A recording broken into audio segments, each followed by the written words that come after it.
What's going on, everyone? Welcome to the 13th episode of the Crossroads, a weekly financial show for our generation. And for the listeners, welcome back to the Long Game Podcast. And right now, I guess it's Black Friday, so hope you had a great Thanksgiving. And this week, this episode, we're going to be talking about just kind of 6 pieces of advice that your parents give that you probably shouldn't listen to. And just because, I mean, we kind of talked about this in the episode, like this isn't our parents' stock market. Like the whole kind of just financial world has changed since the 70s, the 80s, the 90s, even like over the past decade. It's just different now. So we're just going to kind of address some of the myths and just some like pieces of advice that might not make the most sense for someone growing up in today's world. Yeah, and I got to give credit. I was given a presentation at Butler, and one of the professors said she was listening to my podcast and thought and like heard me talk about, what you were just talking about, and said like you could probably make a whole episode just on advice from your parents that you shouldn't listen to. So Lori Coe kind of sparked this. But what I will say before we get into this is like this isn't really meant to bring down your parents in any way. At the end of the day, your parents are truly trying to give advice that is helpful for you. Nobody's parents are like, hey, let's screw up my kids' finances. But the problem is that our parents only truly know what worked for them. So, hey, great. When I was 25, this is what I did. This is what I worked. And that might have totally worked for them. But today, with just like interest rates changing, the stock market being different, like the value of, Bitcoin and cryptocurrency, all these other things, like it's hard to give advice solely based on what worked 30, 40 years ago, which is really what sparked this piece. So we'll get going. First one is buying is always better than renting, or that your home is your most valuable asset. So I wanted to combine these two together, but the decision to buy versus rent is not as simple as buying is always better than renting. I will say, when you break down the numbers, if you are going to live in a house for greater than 7 years, you're probably going to be, after expenses, pretty close to a break even. And if you think about it, living somewhere for 7 years and being at a break even is really good. There are no costs, but most people think, hey, I lived in a house for 7 years. I bought it for $300,000. Now it's worth $400,000. Great. I made $100,000 return. And that's just not true at all. You didn't take into consideration, like, for one, even the opportunity cost of maybe the down payment. You didn't take into consideration the mortgage or the interest on the mortgage. You didn't talk property taxes, fixing up the house, like Furnishing property taxes, like furnishing a bigger house than an apartment, all of these things. And when you truly take all of those things into consideration, buying is not really a great investment. The reason why you should buy, if you want to, keyword if you want to, is because you want to set down roots. You want to not have to move often. Like you love the place. You want to have space for your family or a yard. Like the reason to buy a house is way more on like what value does it add for your life than is it a good investment.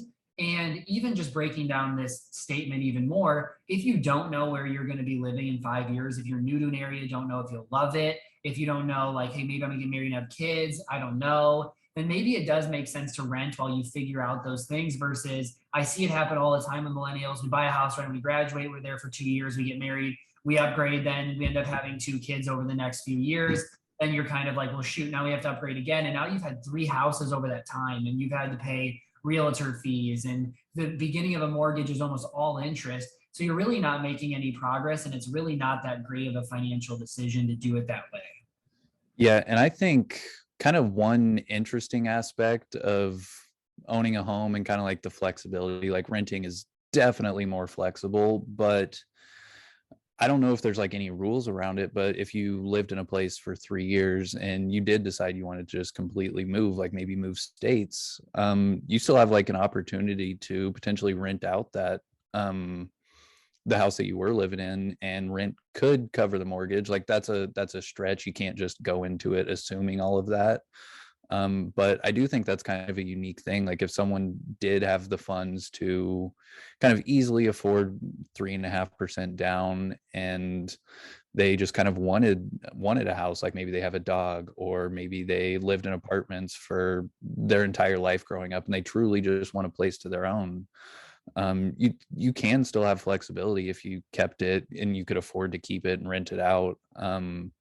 but I still always fall back. Like I'm more of a fan of renting just based on my own situation. Like it's allowed me to kind of live cheaper than I would if I would have had to save up some money for a down payment. And just kind of having, even though 3.5% might not be that much, like that's still money that could be in an emergency fund, or that could be kind of like your flexibility for now. And I think that's the biggest difference between renting and owning, is truly just like the flexibility and the cash flow aspect of it. Yeah.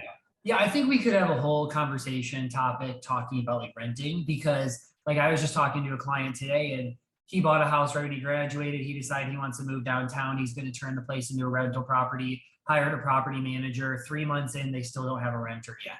So like it's all great to say that we're going to rent and things are going to go good until you can't find a renter, or then you have renters that don't pay, or they destroy your house. Like you have to remember that like it's not just this simple passive investment. And the other side of it too is if you don't sell your house, and let's say you have a $300,000 house and now you have to upgrade to a $500,000 house because that's what you want, that's on size. Well, you're going to need at least 5% down because it's not your first time home buyer anymore. And if you don't sell that house, well, I mean, right there, that's $50,000. No, that'd be $25,000 of cash at a minimum to put it down, plus closing costs, plus if you're going to leave the furniture there to keep the rental furnished, then you have to come up with more. So you do have to plan for that. It's a lot easier to sell than go buy because you'll have those proceeds versus keep it as a rental, move to the next one. You really do have to plan and save for that one. Mm-hmm. Yeah. Yeah. And the next one we wanted to touch on was kind of just save as much money as you can. And that one's tough because like, yeah, you do definitely want to save. But I think we're going more for investing versus saving. And yeah. I mean, with inflation sitting at like, I think it just came out at like 6.2%. Yeah. If you're not earning 6.2%, you're genuinely losing money. Like if you have 1% savings account, even if you have a high yield savings account, you're still losing money right now. Mm-hmm. So I think this will kind of just reiterate the importance of you got to get invested and get out of all cash for sure. And I think the distinguishing thing here is like your emergency fund is going to sit in cash. It's going to lose value to inflation. But your goal of your emergency fund is to be there for protection. It's not to grow it to beat inflation. So if inflation is 6.5%, well, then maybe you have to increase your emergency fund by 6.5% for the next year, which shouldn't be that hard to do. That wouldn't be that large of a number. Mm-hmm. But you are right. Like it's not, the advice is right of, hey, you want to save as much as you can. But people think of saving and investing as the same thing or interchangeable, but they're not. Investing is all about growing your money, keeping ahead of inflation, increasing, if not just keeping up with your purchasing power. So if you were just, hey, save as much as you can, 20%, save it in cash, you're kind of doing yourself a disservice if you don't need that cash for short-term needs. But I think you hit that nail on the head. So the third one is don't start a business. It's too risky. And so I think like this is kind of all over the place, but if your parents were not an entrepreneur, most of the time your parents aren't pushing you to go be one, because at the end of the day, like I think a lot of them saw like in the 2000s, in 2008, businesses fail. They saw friends' businesses fail. And so they're just worried of like, hey, I was able to keep my job. Most likely, even if I lost my job, it felt easier to go get a new one than start a new business. So I just don't want my kids to have that same risk level and have these problems that could occur. So again, the advice is meant to be good, but at the end of the day, like just because it's not right for your parents to start a business doesn't mean it isn't right for you to go start a business. Because at the end of the day, like it's never been easier to start a business. You have the ability to market and to everybody across the world. And you can do it outside of your job. Like you don't even have to quit your job to start a business. 100%. And that's the biggest thing I think is if you have the idea of starting a business, one, when you're younger is the best time to give it a try. Coming from us who run a business, we work with a ton of business owners. You will learn more in 1 year of running a business than you will probably 10 years of school. Like school is like, hey, here's this concept, go learn it. Business is now you have to deal with this and you have to figure it out. There's no option but to learn and figure it out, fail, learn. And so do this as your side business. Like, hey, I work my full-time job. I'm going to start this as a side business, see if I like it. It's starting to grow. I like it. Boom. Then you can move full-time. I'm not saying, hey, go quit your corporate job, go start your business idea that you haven't even refined yet. but at least give yourself the option to start it. Don't just follow your parents' advice of avoiding risk, because you'd rather go learn and fail in that business, especially as a side business, than you would to be 20 years from now like, I wish I would have pursued that idea when I had the time. Yeah, 100%. And I think you made a good point. Like from the parents' perspective, like they're not saying it because they don't want you to be successful. They're saying it because it is risky. And even in my own situation, like I didn't tell my dad I was starting the business until I started it, because I knew, like I had kind You of know, like like you talked brought out it of up in conversation. Like I didn't want any negativity. I was like, I can't hear anyone else's worst case scenarios, because I'm not 100% sold on this in my mind. Like I'm doing it, but I know it's also risky. And I mean, like he knows I'm a smart person. I work hard. Like I would figure out whatever I'm doing. But even then, he didn't necessarily want me to just quit my job and start this business. But that's what I did. And I think for someone like maybe on the fence like that, or questioning if they want to start a business, like the biggest thing I asked myself was, what's the worst that could happen? Honestly, like I was working kind of like a customer service account rep job, and I was getting paid like 47,000, and it was good money coming out of college. Wasn't really complaining about it, but I also looked at it, I'm like, what's the worst that could happen if I quit this job, start a business? I had money saved up, and really the thing that I came to was I fail and I go back and get another customer service job and live the same life I was before. But I had the upside of, well, if this goes right, then I get to live the life of my dreams. And that's kind of what we're trying to build towards right now. And like you were saying, like being young, you can take on basically unlimited amounts of risk, and unless, I mean, whatever like responsibilities you have, like if you have a kid, you're married, whatever, like obviously you have to take care of that. But outside of that, like it's it's not going to get less riskier as you get older, unless you just kind of learn things along the way and make the transition easier. But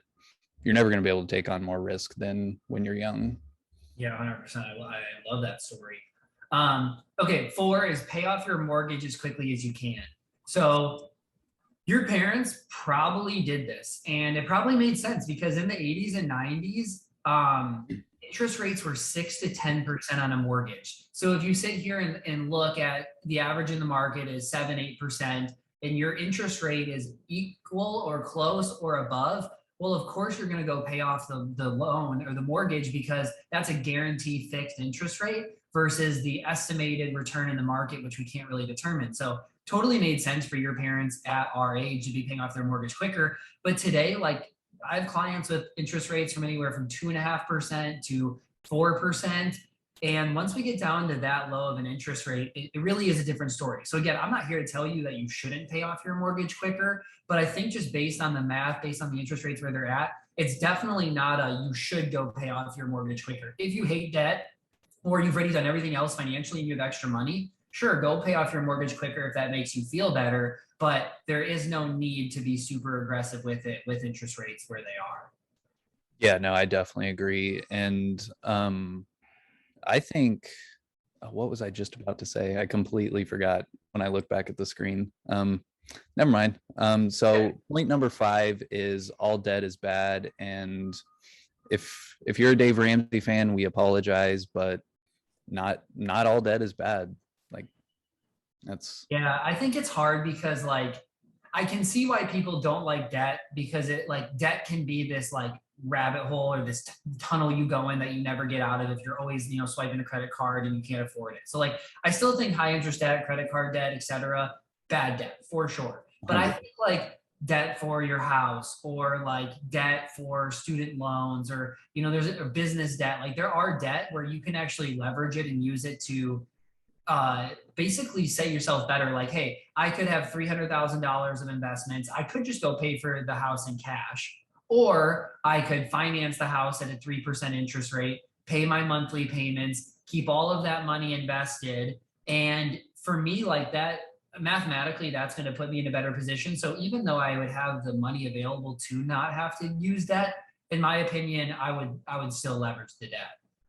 Yeah. And I mean, with interest rates as low as they are right now, I mean, they're definitely going to change in the future. Like you're getting just about as close to free money as you kind of can at that point, We think honestly. about comparative to inflation. Like I'm paying 4% on my debt, but inflation is 6.5%. Like it's just kind of interesting when you view it in that way. Yeah, yeah. I mean, like we said at the beginning, like this isn't the same financial world that our parents really grew up in. And the last one we wanted to hit on was stay at a job for at least 2 years. And I mean, I feel like things have changed a lot within even, I feel like kind of just since we graduated college. Because I actually quit on my 2 year anniversary. So fallen in line with that pretty well. But I don't have the stats pulled up in front of me, but even like job hopping is one of the easiest ways to increase your salary. Like, yeah, you don't want to just quit every job because you're just chasing money, but if you're like killing at your job and you're not getting that promotion you think you deserve, or you've tried to get a raise and they just won't give it, or whatever reason, I mean, there's just about every company has the same roles, like across the board: operations, sales, marketing, whatever. Like you could probably switch companies and get an immediate pay raise, especially in today's market with how hot the job market. Like people are looking for people. So if you're not in the best spot work wise right now, it could make sense to job hop, take a pay raise, and maybe get it into a different industry as well. Yeah, I think that there's a shift in the world today away from like it used to be that if you leave the job, it's your fault. And now it's the if you leave the job, it's the company's fault. And I feel like we're moving more towards like a creator or like the individual world and less away from like the businesses kind of owning everything. Cause like I remember even as a kid, like parents talking about like, oh my gosh, that person's only been there for 2 years. It's their fourth job in 10 years. And it was like looked down upon. Yeah. And like I think there is a thing to say that like if you are a regular job hopper, like you've had 8 jobs in 10 years, well then it might, on the resume, people be like, like this person's probably not going to stay. But like there's no reason to put some arbitrary number like 2 years around the time that you should stay working there. Like life is too short that if you are significantly unhappy and like you're not growing in your role, you're not growing at the company and you don't like it and you could go get paid somewhere else better, there's no reason to just stick there just because of some arbitrary number like 2 years. So I think there is some merit to this idea that you don't want to just be this avid job hopper. But I also think that we should never put arbitrary numbers towards something because I know so many people that are so unhappy at their jobs right now and they're not even using the current open available jobs to their advantage because they're scared of leaving to quit from their first job. When also like if you go and you get a second job and then a few years later you go to your third job, they're like, oh, hey, why'd you switch jobs so quick? Well, I moved into a role in an industry I liked more. I got paid more. I got better benefits and I got better flexibility. They're not going to be like, screw you for leaving. That you're Yeah. They're gonna be like, oh, you're smart as shit. Like they're gonna be like, you're that makes smart. sense. You understand what you want, what you value, and you went and found it. Like that is a respectable trait. 100%. Like I don't think there's as big of a stigma on leaving jobs as there used to be. But I think, kind of off topic a little bit, one of the best places to be, like, I don't know how many things I've sent to Indeed or whatever other job places. I swear they don't work. Like I've never gotten a response or an interview from anything like that. But I would recommend people to get on Twitter, and like if there's an industry that you're interested in, like I'll just say marketing, for example, like there is a whole section of Twitter and it's just people talking about marketing and posting marketing jobs from startups. Like the best jobs aren't the ones that are listed on Indeed. Like that's kind of like the end of the pack that they couldn't fill internally or they couldn't get referrals for.